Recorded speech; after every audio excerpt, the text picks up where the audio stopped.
Welcome to Webinar 1, Work Ready and Self-Awareness.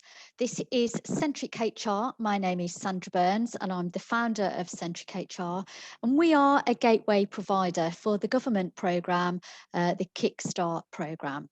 So if you're just about to watch this webinar, hopefully you can see me and hopefully you can see the screen, but we're about to take you through everything that you need to know to help you through this program. So first and foremost, if you are a young person, congrats and welcome to the program. We're here behind the scenes to make sure that we can enhance your experience and give you the support that you need, as well as your employer, to ensure that your work placement is the best experience that you can possibly have. We're also here if you've got any problems, whether that's the employer or you, and we're also working in partnership with the DWP. So, by now, you may have even started work, but if you've had an offer of a Kickstart program and you're beginning to await your first day, you may be feeling a little bit nervous. So there's no need. We're here to help you prepare for that. And here's some tips on preparing for your first day. The biggest part of the plan is to make sure that you get there on time, early, and make sure that there are no distractions and delays for that first day. So what we always recommend that you do as a new person is make sure that you know how to get there, that you've practiced the journey, whether that's the bus, the train, walking, cycling, or being in your car, and make sure that you allow plenty of contingency time for any traffic or problems in just getting to work. Then make sure that you set your alarm and get up in time. Allow plenty of time for any unexpected delays, and make sure you've got a bit of a contingency. So if you are at home and you've got a mum and dad or a partner, get them to set their alarm as well.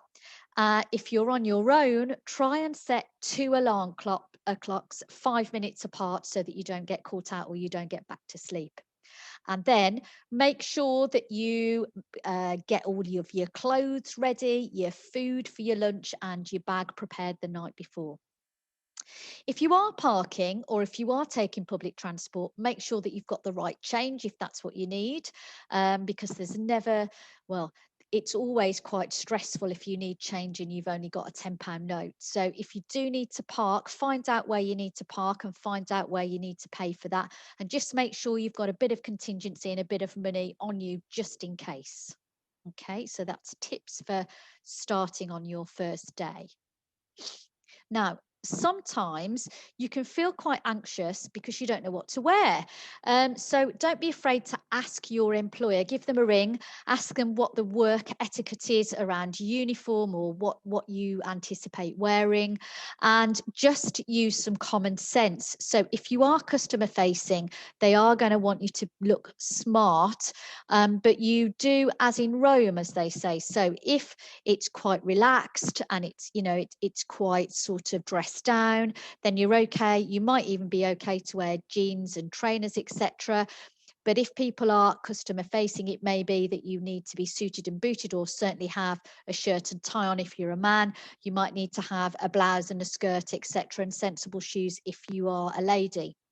So if you are in any doubt, just go smart on your first day. Think about health and safety. If you are doing a more manual role or you're on a manufacturing site, etc., then you will need to make sure that you are nice and safe. And also think about the temperature, because if it is still cold and you're about to start and you're in an industrial site, then make sure you're warm enough, because there's nothing worse than being really uncomfortable in terms of temperature on your first couple of days. And think about, if you are customer facing, about piercings and tattoos. Piercings from a safety point of view, and are they appropriate for work? And tattoos, mainly just check that your employer is happy that you have these tattoos on show, as you may need to cover them up or with makeup or a plaster or what have you. So, some of the things that you might be worried about, well, I can tell you that your employer will be just as anxious about having a young person start with them. And some of the things that they will be thinking to themselves is, are they going to turn up? Are they going to be on time? Are they going to have a good attitude? And how will they be with my customers? Because I don't want to scare my customers away. Can they actually help me? And are they going to be able to undertake some of the work and the tasks that we give them? So we will be trying to manage their expectations because we know that you are learning and this is a brand new experience for you. And from your point of view as a Kickstarter, you're going to be saying, I want to do a really good job. I want to show off what I can do. But actually, am I going to get this stuff? What if I don't understand it? Will they be nice to me? And I hope that I really like it and them. So that we know that you're going to be anxious about those things and it will take you a few days or weeks to settle in. And just like that little puppy there will be times where you see people, they're going to be busy. They may not come and introduce themselves to you. So don't worry about that. You will get to know people, and we will ensure that your workplace is a supportive environment. Okay. So, how is working different to education? So, if you've just been in school, college, or you're fresh out of uni, you may be wondering what it is like. You may have had a part time job, but this is probably going to be a little bit different. So, for a start, you're probably going to be working a few longer hours. With fewer breaks. So that's not to say that you won't get breaks, but you're probably not going to get as many breaks as you did at school or college.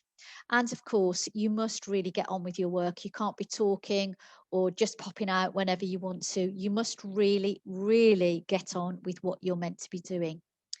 You may find that you're asked to do quite a few different things across the day or at the same time. So it's about trying to prioritize your work and asking if you're not sure what to do first. Um, and again, you might be asked to do some tasks that you're not fond of or you're not really keen on doing. But the important thing is you're now getting paid to do those tasks, so you must get them done. You must always work to a good standard, and you must also make sure that you've got a good attitude and behaviour at all times. You're not at school now, and backtrack and cheek may not get you very far. So just be careful with how you present yourselves. I know I don't need to tell you this because as Kickstarters, I'm sure the Job Centre have talked to you about this great opportunity that could be substantive work for the future. And the main thing is, if you're really not sure, then just ask your employer. So hopefully when you get to your new employer, they won't just, sit you at a desk. They will give you some kind of inductions. Now, inductions are basically an introduction to this new environment, and it can take there could be a number of different ways. It will probably just be the business owner sitting down with you and talking through what the job is all about. They will introduce you to new people. They'll show you around. They may point you in the direction of health and safety policies and other policies that you need to understand. But they're really trying to get you to get a feel for the company and to give you a feel for the culture and the rules and how people act when they're at their company. But basically, they're going to try and settle you in. Now, in terms of what you're going to get, you will receive a proper contract of employment, and some of you may have already received that. You're going to work a minimum of 25 hours a week. Now, that will be agreed with your manager. So it could be that you work 5 hours a day, or you might work longer days. So you might have a day off in the week. You will also need to make sure that if you work more than 6 hours, that you must take a 20-minute break. Now, if you are younger, we will instruct your employer that they may have to give you a break after 4.5 hours, but we'll make sure that they understand that. You'll also accrue holiday over the 6-month work placement, and that will equate to roughly 2 weeks and four bank holiday days. But we will calculate that with your employer and make sure that they understand what that is. The calculation as well will depend on whether you work a 5-day week, a 3-day week, or a 4-day week. Now, if you want to take time off, you can. You wouldn't normally be allowed to take time off if you've not accrued it, and you must request that time off in advance with your manager. And the reason is if you are doing something that is important, they will need to make sure that that is covered in your absence, so that you will need approval before you take that leave. What you can't do is just say the day before, oh, by the way, I'm having tomorrow off. That's not how it works in the world of work. You will also get paid normally every month. There may be a few weekly pay dates, but the government is trying to encourage monthly payments. You'll need to ask your employer when that is. It could be the last working day of the month, it could be the last Friday in the month, or it could be something else. But they will tell you, and it will be in your contract of employment. And finally, you may have the opportunity to top up your hours up to the normal working week, which will be 37.5 or 40 hours. If that's the case, you'll be paid more than your minimum of 25 hours, but you will need to speak with your employer if there's an opportunity there for you. So you'll get paid a national minimum wage, and that national minimum wage, as it stands there, if you are up until the end of April, the maximum that you can have is £8.20, okay, because this programme is up to age 24. So you can have a maximum of £8.20 per hour. If you are only 20, it will be £6.45. And if you are 16 to 17, it will be £4.55.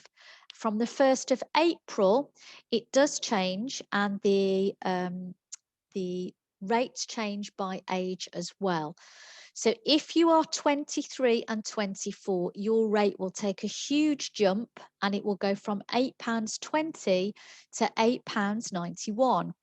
If you are then 21 to 22, it will be £8.36, 18 to 20, £6.56, and 16 to 17, it will be £4.62. Okay, so there is also a little increment there on the 1st of April. Now, if you're new at work, one of the things that we want to say to you right from the beginning is, if you have any concerns at all, you must report them to your manager, to your line manager. Your line manager is the person that will manage you on a day-to-day basis and will help and support you and assist you through this placement. If you are not sure what to do, always ask. No question is a silly question. And if you need any advice and support, you can talk to not only your line manager, but you can talk to your work colleagues. You can also talk to a member of the senior team if you really are uncertain about something and you cannot find a colleague, okay? And in exceptional circumstances, if there are any problems, you can also talk to us, and we've got our contact details at the end of this presentation. Now, what happens if you are sick? So if you are sick for work, you will need to contact your manager. It is unacceptable not to contact them because, of course, you are in receipt of pay.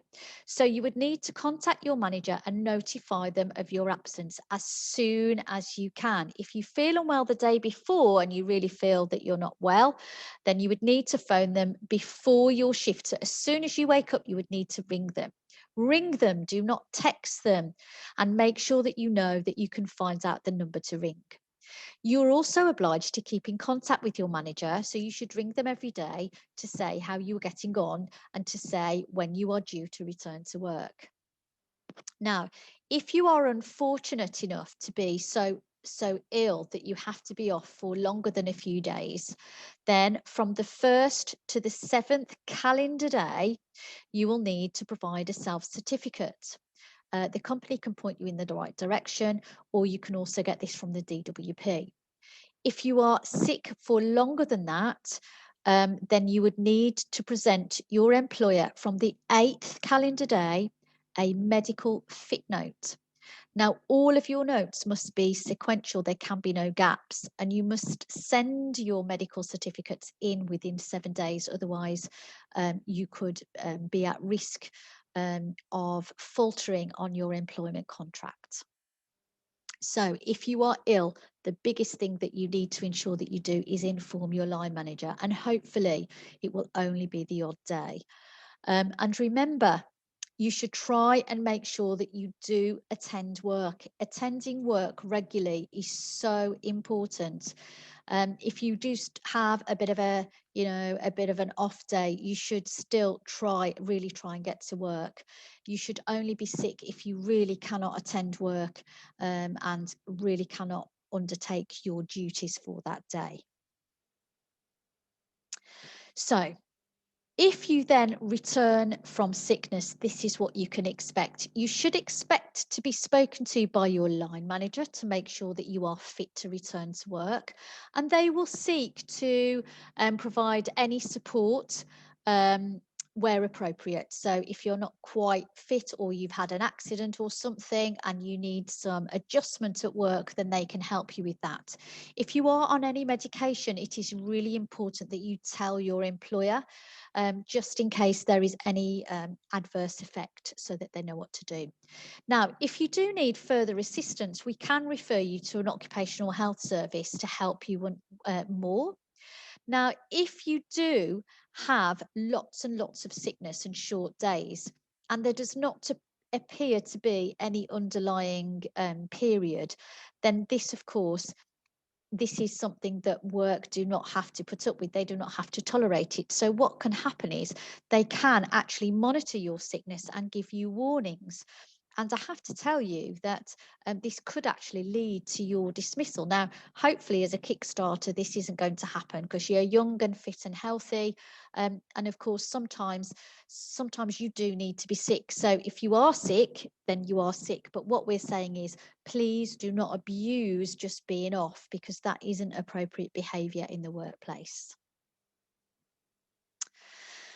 Now, there's also something that we call disciplinary and capability. So this is basically policies that are there to manage people if problems occur. Now, for you guys, you are Kickstarters. You're brand new to the work environment.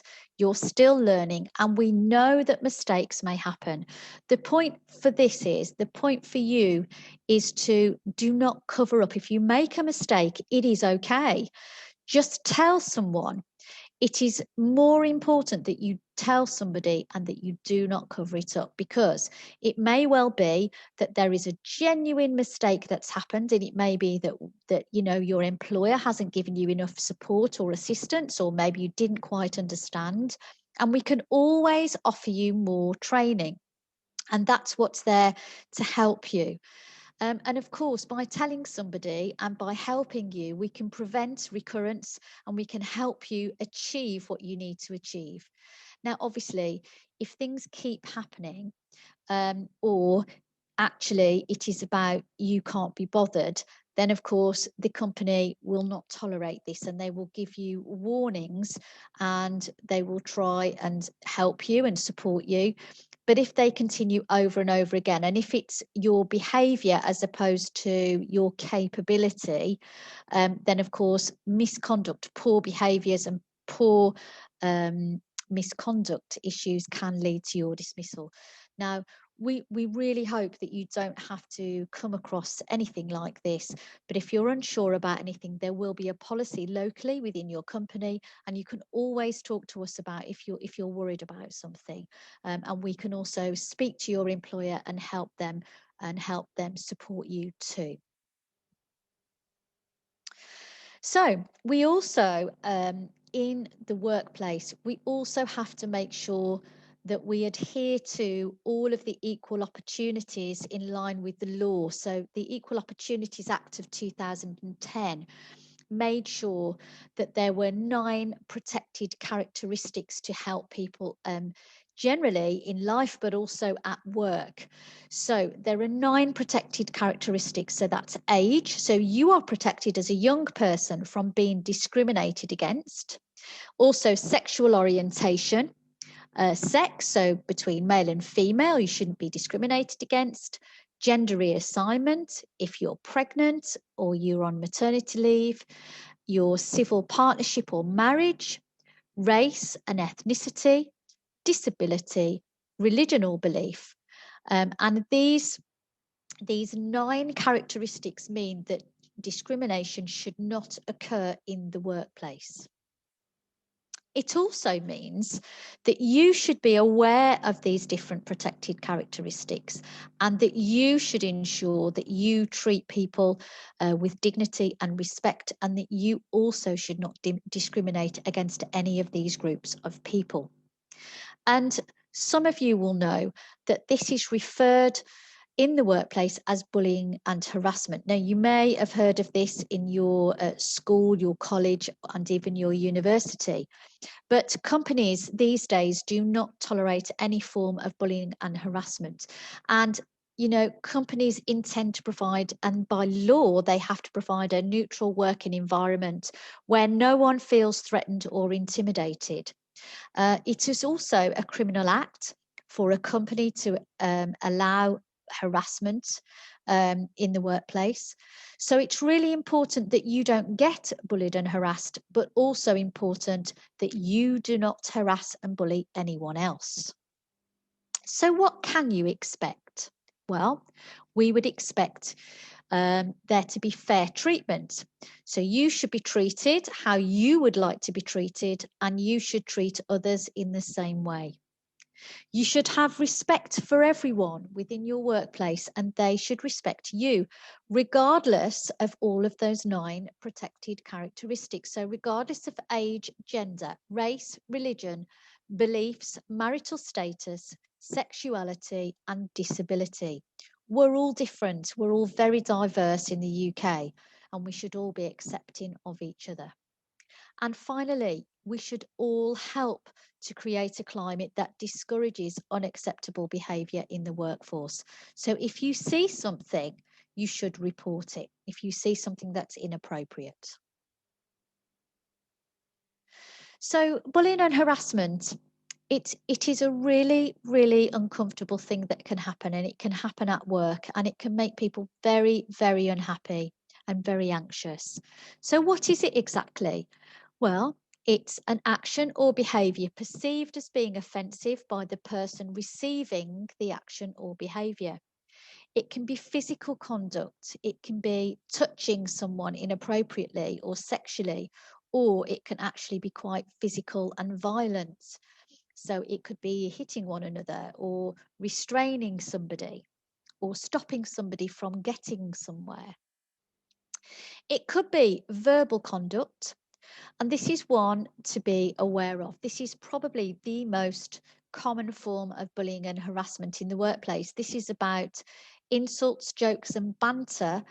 But if the other person feels or perceives that they are insulted, or they feel anxious, or they feel bullied and harassed by your comments, then actually it could still be bullying and harassment. Even if you think it is a joke, and even if lots of people think it is a joke, if you feel intimidated or harassed or victimized in any way, then it is still bullying and harassment. And finally, it can also be bullying and harassment can take the form of non-verbal conduct. So this could be emails, letters, texts, or these days it could be cyberbullying. There could be trolls, or there could be comments out on social media that can also be inappropriate. So just watch for that one. We're going to talk more about social media as we go through the presentation. Now, if you experience any of this, you should tell the person. If you can, you should tell them to stop this behaviour. If they do not stop, or you do not feel that you can approach them to tell them, you should contact your line manager or the business owner. And if there is a circumstance where you really feel vulnerable and you cannot talk to any of these individuals, then you can also talk to us, and we will help you relay the communication to your employer. Now, once you tell somebody, they will assist you to ensure that that behaviour stops. and there will normally be some kind of policy and procedure on site. But the main thing is we need to make sure that that behaviour stops immediately. Now, sometimes people are unhappy at work. Now, if you are unhappy, we would always encourage you to meet regularly with your line manager and build a good rapport. And if there are problems, tell them. If you're unhappy, you need to tell them. Don't bottle it up. Very often, it can be a misunderstanding, and it can be something that your line manager helps you with immediately. You can also speak to us if you are unhappy, and we would always encourage you to do so before you do anything rash. Don't just go off, or don't just go back to the job centre and tell them that you can't complete the assignment. If it's really, really not working out, you can resign from your post, but it must be in writing. But we would always, always encourage you to talk to us. We can help you. We can really try and help you work it out. Of course, if you do resign, we would have to go through a process and let the job centre know as well.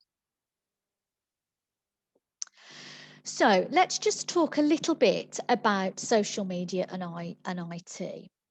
So once you start working with an employer, you do need to understand that the employer will be very strict about what you post about them, either as an employee or information about the company. Now, if you are undertaking a digital marketing type work placement, it is still important that you understand that you will need approval before you post anything about the company. You need to ensure that there is no breach of confidentiality of that of the employer's information. It belongs to them and them only. You must also ensure that the way that the information is going out, that it doesn't provide harm or any reputational damage to the company, because this could affect their customer base or their business moving forward.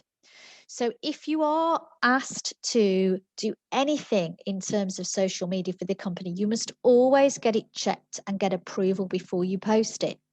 You shouldn't be posting anything on your own personal social media accounts to do with the company. And if you do wish to post something, again, you should obtain approval. So if it's a positive post, if it's about being a Kickstarter, you should still obtain approval and make sure that they are comfortable with what you're posting. Please, please do not moan about your employer on social media. This is a misconduct offence. And it is also unlawful to post something which is information that belongs to the company, and there can be a criminal prosecution. So don't be silly. Please be aware that, don't do things which can get you into lots of issues. If you want to gripe about the company, don't do it online, do it with a friend. Just don't make it public. Okay, so it's so important because it's so easy to do. And the other thing just to make you aware of is you shouldn't breach anybody else's confidentiality who works in the company. So you should be really clear that you are not tweeting about someone else who works there, because they may not want their information known publicly. They may not want other people to know that they are working there. So you need to make sure that you are confidential at all times. Okay, so this is a topic which I know you're all going to be interested in, because you're all glued to your phones, just as everybody else is, really. But when you're at work, safety is the first focus. You should definitely make sure that you are concentrating on your work as opposed to being on your phone. So if you're on a manufacturing shop floor, you should make sure that that phone is switched off and away from your working environment. Okay. If you break your phone or it gets run over in work by, a forklift truck or something, and it gets broken, it's tough. Your company is not going to pay for your broken phone. It should be away because it is a health and safety hazard if you're on your phone and you should be working on the shop floor. So please, please make sure from a health and safety point of view, it is away. If you are in an office environment, you should make sure that your phone is on silent and that it's not annoying anybody else. If your phone is also within the office, you shouldn't be looking at your phone in work's time. You should be getting on with work. It is a misconduct act to keep being on your phone and not undertaking your work. You can access your phone in your break time. And remember, whenever you are working, if you are driving and you're on company business, you will need to ensure that you do not use your phone. It is a criminal offence and you are on work's time. Okay, so that's it really in terms of use of phones. It is common sense. I do realise that a personal mobile phone is an extension of you and your personality, but whilst you're at work, you should be working, not on your phone. So let's just talk a little bit about health and safety. We want to make sure that when you go to work, you're nice and safe. And believe you me, there are huge disadvantages from not following health and safety procedures. You must follow health and safety procedures, whether you are on the shop floor or whether you are in an office. It is so important. You will receive some basic health and safety training in terms of fire safety and basic health and safety training. You will also receive some local health and safety training about PPE, which is personal protective equipment like boots, like goggles, helmets, ear defenders. So if you're in manufacturing, you will need to make sure that you wear all of those things. If you are in an office environment, you will also need to make sure that you are safe so that you have no slip, trip or fall hazards. You will need to make sure that you sit properly and you will have to undertake a workstation assessment. If you are regularly, and we'll touch on this, if you're working from home and you're regularly on the floor with your laptop, that is not a safe working position and you could get backache, neck ache, arm ache, etc. And these can cause long-term conditions. Again, if there are specific rules around working on different sites, you must adhere to them. You can see a man there who's lost his leg. He lost his leg at work because he didn't follow the rules and he was on a forklift truck and he cut his foot off because he was messing around on the forklift truck. So you must really understand that working can be dangerous and the rules are there to keep you safe. Again, fire safety. Please, you must understand that you cannot, if you smoke, you must use the relevant places provided and you must smoke outdoors. You must also check your equipment to make sure that there are no faults and make sure things are safe. And if there is work equipment for you to wear, there is a reason for that. It is because in the past, there was no work equipment, safety equipment, and people suffered terribly, whether that was injuring themselves or other people. So things like breathing apparatus for respiratory care. So, for example, if you're working in a spray paint factory, you will need to make sure that you wear that so that you don't have later effects. Ear defenders, if you're working in a noisy environment, even if these things are really uncomfortable to wear, it is important that you do wear them. Otherwise, you could be risking your hearing, your sight, or anything else for that matter. Okay. Now, if you're working in an office, you will need to undertake a workstation assessment. And again, we've already talked a little bit about taking care of company equipment and making sure that they're nice and safe from an electrical point of view. You may also be required to keep certain equipment locked away so that it's safe, especially if it's in a customer environment. So you will need to ensure that you follow any safety and security arrangements. And then just make sure that you know about data protection. This is also some basic training that you will receive. But if there are confidential papers or information about clients and customers, you will need to make sure these are safe. So talk to your employer about their expectations of how to keep data safe. And please be respectful generally of all company property. If you are asked to work from home, which in this COVID recovery environment, you may well be asked to once you've had some of your training. You will still need to undertake a workstation assessment, which your employer will be given by us to do. You must ensure that your own electrical equipment, if you are working from home, is also safe and that it is checked regularly. You should not leave any confidential information out at home, and you should also make sure that you do not store company information on your own personal tech or phone. Okay. So, again, keep nice and safe. Okay. So ultimately, you do have many rights as an employee. So you have a right to have a safe working environment, to have really good training, to make sure that you have pay and conditions of work, to be trusted and listened to be treated fairly, and to have a meaningful role. However, on the flip side of that, you also have some key responsibilities as an employee. You need to make sure that you work safely and ensure that your other colleagues work safely. Make sure that you speak up if you notice something that's incorrect. You should respect everyone and everything, and you should try and contribute to the business where you can. Try and understand the customer needs and always strive to exceed expectations where you can. Perform to your ability and please be flexible in your approach. Work is changing day to day, especially with the pandemic post recovery.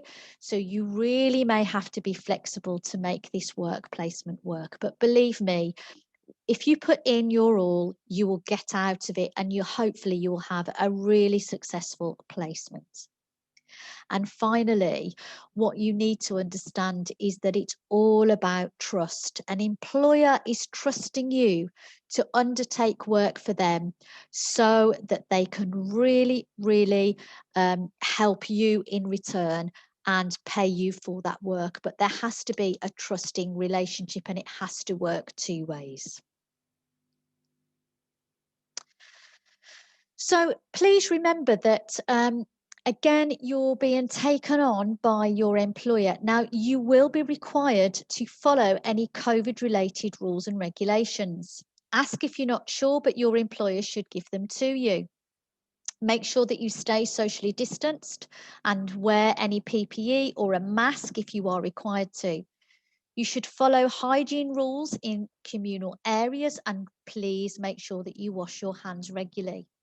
You may also be required to take a lateral flow test once or twice a week, depending on what your employer wants. Now, because you are unlikely to receive the vaccination as a young person in the next few months, you will need most probably to take a lateral flow test to ensure that you are not a COVID spreader.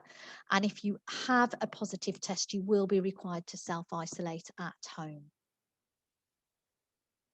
Now, what your employer should do is, of course, explain and show you the work. They may give you a buddy, and this buddy may help to show you things at work, will be there all the time and provide on-the-job training. Somebody like a line manager or a buddy will meet with you regularly and check that you're okay, and will also give you some feedback, hopefully constructive, on what you're doing and how well you're doing. And the idea is that your employer should help you to learn, improve and grow, which will hopefully give you some basic tasks which will help you find substantive employment in the future. So you might be wondering, what will Centric HR be doing? Well, we're here in the background, and basically what we're going to be help you doing over the course of this 6 months is touching base with you once a month to give you some of these webinars. This is your first webinar of 6, and we'll basically be helping you to grow in confidence, grow in your employability skills to help you get that substantive job for the future. So this is what we're going to be doing with you. In addition, we're going to give you some personal coaching. So we're going to give you some one-to-one time with us and the team at Centric HR to help you. So once you've had your webinar, we will then touch base and help you do some of that practical stuff. So we will help you with your CV writing. We will help you with any job applications for the future and tips and tricks. We'll help you also prepare for a proper job interview, and we will give you an actual mock interview and give you some feedback. And then finally, when you're coming up to your sixth month, we'll get some feedback from your employer, and then we'll meet with you and we'll do some unraveling of that. We'll see what was good, what you can improve on, what you've learnt, and hopefully that will help you undertake some actions for the future to help you get substantive employment. We'll also try and talk to your employer. If you have a really good placement, can they convert that to an apprenticeship, or is there a substantive job there? How wonderful it would be for us if we could get you to get a full-time permanent position with the company. In addition to that, depending on what your employer have asked us to do with you, there will be definitely some statutory training that we can give you, and there may be some job specific training that will also put you in contact with our partner, Great British Expos, who will be undertaking certain elements of training with you. So hopefully all of this will help you get a brilliant work experience placement, which will also be paid, which is a wonderful, it is a wonderful opportunity that the government have put in place. And finally, we also would really, really love you to undertake some self-assessments. So what this is, it's going to help you understand more about you and what your personality traits are like and your personal preferences. So as part of this program, we're going to be emailing you to follow this link. We'd like you to complete the free test, and when you're near the end of the test, it will ask you for an email, and we'd like you to insert the email here, which is peter@centrichr.co.uk. And we will then provide you with this feedback as part of our coaching session, and we'll also give this to your support person and potentially your employer. So it's a really, really good insight into how you are and how you're made up. It's incredibly accurate. You'll probably be surprised when you read it through, and it will also help you to look at and improve on certain aspects for you to kind of gain the best experience in your career and get on and secure employment for the future. So finally, this brings us to the end of the presentation. So we really hope that this will help you prepare for your work placement. And there's some contact details here should you need us. So our program manager is John. John does all the organisation around the contract with the DWP and your employer. We put everything in place with your employer, so you can ring him if there's any problems. We've also got Peter Jones, who's starting with us in March. Peter is our Kickstarter, and we thought what a wonderful opportunity to offer somebody young who can help us with the Kickstart program. So Peter is going to be your main contact. He will be contacting you to organise your statutory training, your webinars, your coaching, and anything else that you need. And as soon as we get a number for Peter, we'll put this into the presentation too. And then finally, if you can't get hold of any of those, you can also contact our HR lady, Amy Richardson. And if you've got any HR queries or issues, you'll also be able to contact and get help from Amy too. So hopefully we have put you in contact with all the people that you need to know. You are now raring to go as a new Kickstarter. And it just goes from me, Sandra Burns, to say congratulations and the best of luck. Not that you'll need it, I'm sure. And we're here if you need us. So that brings us to the end of webinar 1. If you do have any questions, please do email peter@centrichr.co.uk. Bye now. See you on the next one. Bye-bye.